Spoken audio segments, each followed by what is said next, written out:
আমার নাম স্বাধীন চৌধুরী। আমি এসএসসি 2025 ব্যাচ, পেয়েছি জিপিএ 5 এবং মোট নাম্বার 1300 এর মধ্যে পেয়েছি 1249। বিদ্যালয়ের নাম হচ্ছে ফরিদচুরি করুণেশ্বর সরকারি মডেল উচ্চ বিদ্যালয়। আমার এ প্লাস পাওয়ার পিছনে যে রহস্যগুলো রয়েছে সেগুলো অনেক গভীরে। প্রথমত আমি কার কার সাপোর্ট ছিল সেটা বলবো এবং পরবর্তীতে আমি আমার এফোর্টের কথা বলবো। প্রথমত বলবো কার কার সাপোর্ট ছিল। প্রথমত সৃষ্টিকর্তা ব্যতীত এ ধরনের রেজাল্ট কখনো সম্ভব ছিল না। সৃষ্টিকর্তা আমার জন্য আশীর্বাদ বা দোয়া করেছেন বলেই আমি এই ধরনের রেজাল্ট অ্যাচিভ করতে পেরেছি। দ্বিতীয়ত আমার প্যারেন্টস, আমার মা বাবা যদি প্রথম থেকে আমাকে সাপোর্ট করে না যেতেন, যদি আমার পড়ালেখার পিছনে এতটা এফোর্ট না দিতেন, তাহলে কিন্তু আমি এতটুকু আসতে পারতাম না এবং এই ধরনের রেজাল্ট অ্যাচিভ করতে পারতাম না। তো দ্বিতীয় ক্রেডিটটা আমি আমার মা বাবাকে দিব।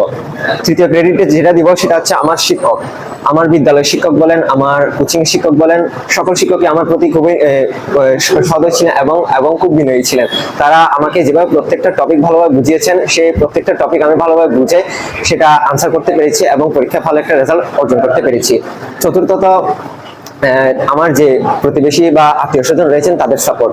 তারা প্রথম থেকে আমাকে আত্মবিশ্বাসী করেছিলেন যে তুমি পারবে, তুমি ভালো একটা রেজাল্ট করতে পারবে। সেই কথা শুনেই আমি আত্মবিশ্বাসী হয়েছিলাম এবং ভালো একটা রেজাল্ট করতে পেরেছি। এখন আমি বলবো আমার এফোর্টের কথা। আসলে অনেকে অনেক ধরনের কথা বলবে যে আমি 10 ঘন্টা পড়েছি, 12 ঘন্টা পড়েছি, কিন্তু আমি এতক্ষণ পড়তে পারতাম না। আমি এতক্ষণ কেন পড়তে পারতাম না?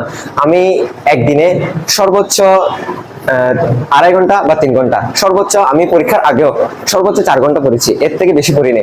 তবে যতক্ষণ পড়তাম ততক্ষণ চেষ্টা করতাম যে মনোযোগ দিয়ে পড়তে আর ভালো করে পড়তে এবং প্রত্যেকটা টপিক ভালোভাবে বুঝে বুঝে পড়তে, যেন সেটা পরবর্তীতে আমার মনে থাকে। এবার পড়ার চেষ্টা করতাম।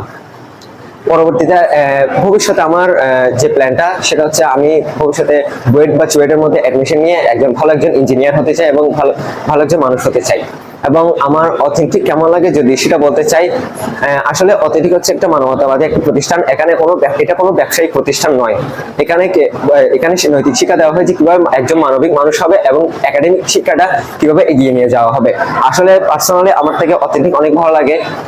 অথেন্টিকে এসে আমি এমন কিছু জিনিস শিখতে পেরেছি যেগুলো আমি আগে জানতাম না। বিশেষ করে ইংলিশ বিষয়টাতে আমি এসএসসি লেভেলও অতটাও ভালো ছিলাম না, কিন্তু অথেন্টিকে আসার পর থেকে আমি ইংলিশ বিষয়ের মধ্যে আমাদের আপু থেকে আমাদের তাওয়ার স্যার থেকে যে নতুন নতুন বিষয়গুলো শিখেছি সেগুলো আমার ভবিষ্যতে আশা করি কাজে দিবে এবং অথেন্টিক আমাদেরকে ভবিষ্যতের জন্য তৈরি করতেছে।